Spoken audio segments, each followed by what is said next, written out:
Hello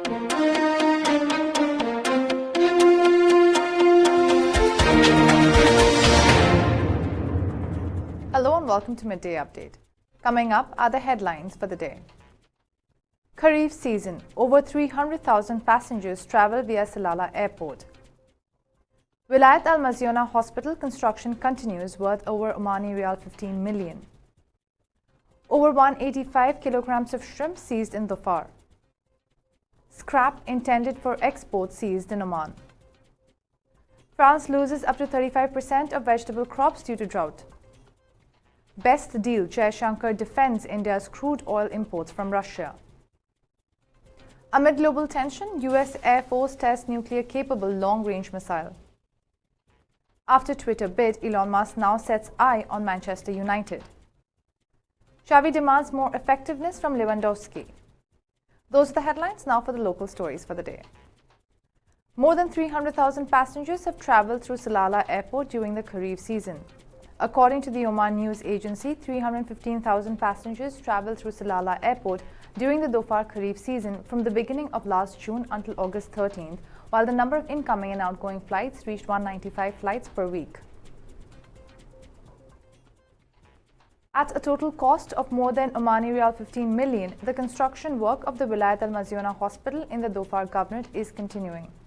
The construction works of the Wilayat Al Mazyona Hospital in Dhofar Governorate, which began in March 2022, are continuing on an area of 90,000 square meters. The construction area of the hospital is about 15,276 square meters at a total cost of Omani Riyal 15,359,970, Oman News Agency said in a statement. Engineer Jamal bin Salim Al-Shanfari, Director General of the Directorate General of Projects and Engineering Affairs at the Ministry of Health, said that the hospital is one of the vital projects for the health sector of the Governorate in general and the Wilayat in particular, in order to provide medical services to citizens and residents of the Wilayat in line with the Ministry's strategy towards implementing the Oman Vision 2040 to provide comprehensive coverage of the health system. Al-Shanfari explained that the main building of the hospital includes clinics for general medicine, internal medicine, dentistry, pediatrics, surgery, ear, nose and throat and eyes, in addition to expanded program of immunization and obstetrics and gynecology clinics. More than 185 kilograms of shrimp, which was caught outside the season, have been seized by the Ministry of Agriculture, Fisheries and Water Resources in Dhofar Governorate. The Fisheries Control Team in the Governorate of Dhofar managed to seize 190 kilograms of shrimps fished out of season in the Wilayat of Salalah. The necessary legal measures were taken against the violators, the ministry said in a statement. The Customs Affairs Department has seized quantities of scrap intended for export against the decisions and permits of the Environment Authority.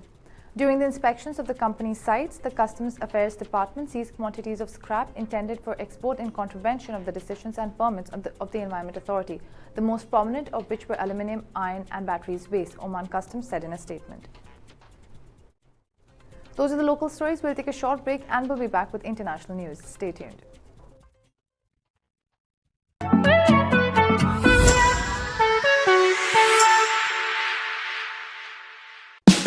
Oman's largest online supermarket now has no minimum order limit. From grocery to household items, Rafiq has everything that you want. Enjoy worry-free shopping with over 8,000 products to choose from and get it delivered straight to your doorstep.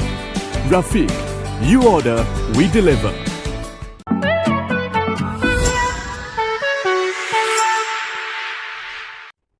Welcome back to Midday Update. Now for the international stories. France's fruit and vegetable crops have fallen by nearly 35% due to the extreme drought this summer, Jacques Rouches, president of the French National Association of Vegetable Producers, Légumes de France, said on Tuesday. We have losses on the yields. For the moment, we estimate that those losses are between 25% and 35%. We have to stress that if we want food sovereignty, if we want food security, we really have to find ways to continue producing on our territory, Rouches said. According to Rouches, the main prerequisite for food security in France is to review the current restrictions on the use of water.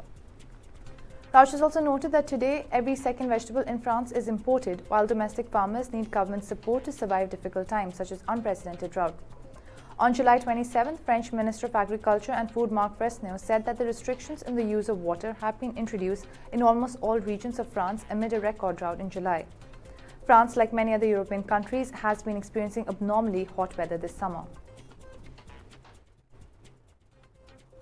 External Affairs Minister S. Jaishankar, who is in Thailand to attend the 9th India-Thailand Joint Commission meeting, defended India's crude oil imports from Russia by terming it the best deal for the country.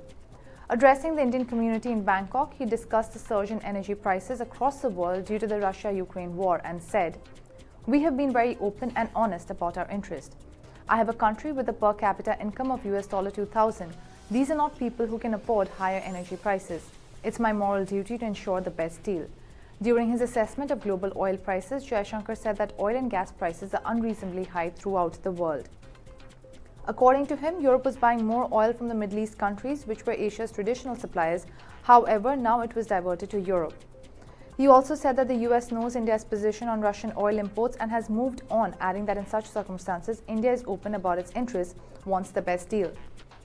This is not the first time Jaishankar defended India's interests on a global scale. Earlier at the GlobeSec 2022 Bratislava Forum held in Slovakia in June this year, he hit back at the unfair criticism against Indian oil purchase from Russia. While defending India's oil imports from Russia, Jaishankar stressed that it is important to understand how the Ukraine conflict is impacting the developing countries. He also questioned why only India was being questioned while Europe continues to import gas from Russia and the Ukraine war. He also said that Commonwealth is a useful association and gives India a connect with Caribbean and Pacific. The 9th Thailand-India JC will be co-chaired by Don Pramudwinai, Deputy Prime Minister, Minister of Foreign Affairs of Thailand, and Dr. Subramaniam Jaishankar, Minister of External Affairs of India. Both sides will witness the signing ceremony of two Memorandum of Understanding between Thailand and India. Both the Memorandum of Understanding on Health and Medical Research Cooperation between the Department of Medical Services of the Ministry of Public Health of Thailand and the Indian Council of Medical Research of the Department of Health Research, Ministry of Health and Family Welfare, India. Amid the Russia-Ukraine war, rising tensions between China and Taiwan and other global issues, the US Air Force on Tuesday tested an unarmed nuclear-capable long-range missile, according to Air Force Global Strike Command.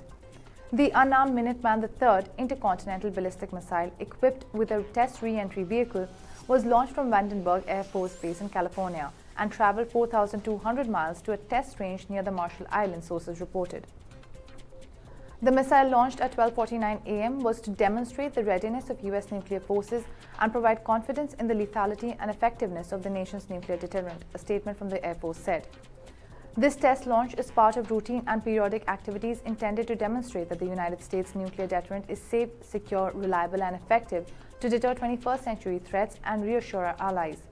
Such tests have occurred more than 300 times before, and this test is not the result of current world events, the statement said. The launch was originally scheduled for August 4th, according to Stephen Wilson, a spokesman for AF Global Strike Command, but it was delayed over concerns about China's response to House Speaker Nancy Pelosi visiting Taiwan, sources reported. A US official told sources at the time that it was a prudent step. The US regularly tests its intercontinental weapons system to verify its accuracy and reliability. The Minuteman III is traditionally known as the only land-based leg to the US nuclear triad. The other two parts of the triad are the Trident submarine-launched ballistic missile and nuclear weapons carried by long-range strategic bombers. Those were the international stories. We'll take a short break and we'll be back with sports news. Stay tuned.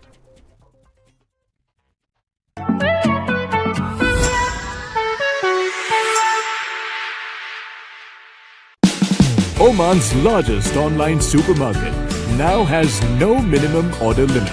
From grocery to household items, Rafiq has everything that you want. Enjoy worry-free shopping with over 8,000 products to choose from and get it delivered straight to your doorstep. Rafiq, you order, we deliver.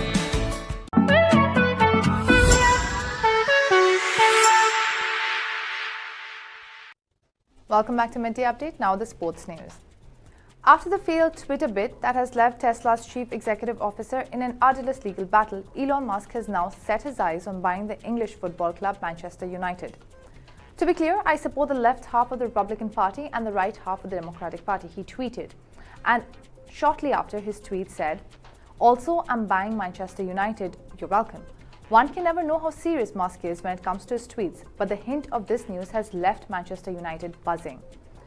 Man U fans are already calling for the exit of the current American owner Glazer family owing to poor performance by the club in recent years. Musk's tweet, which was published not too long ago, has amassed a huge response. Referring to Tesla CEO's legal battle over Twitter, another user took a shot at Musk and pointed at the deal that failed to materialize. Elon Musk is locked in a court battle with Twitter over a failed acquisition bid that Twitter now intends to force through. The microblogging website and the world's richest man are now heading to trial after Musk sought to abandon his deal to acquire Twitter over what he says is a misrepresentation of fake accounts on the site. Twitter is trying to compel Musk to follow through on the deal while accusing him of sabotaging it because it has no longer served his interests. FC Barcelona coach Xavi Hernandez praised Robert Lewandowski after his league debut match but demands the poll to be more clinical. In the first week of La Liga, the Catalans didn't meet expectations as they drew 0-0 with Rayo Vallecano at Spotify Camp Nou. Lewandowski, who made his first league appearance, had some chances but couldn't find a way to score. He worked for the team to create a high pressure. He found solutions in building action. He controlled it very well. On the other hand, we obviously need a bit more efficiency. This was the main problem, Xavi was quoted as saying by Polish media on Thursday.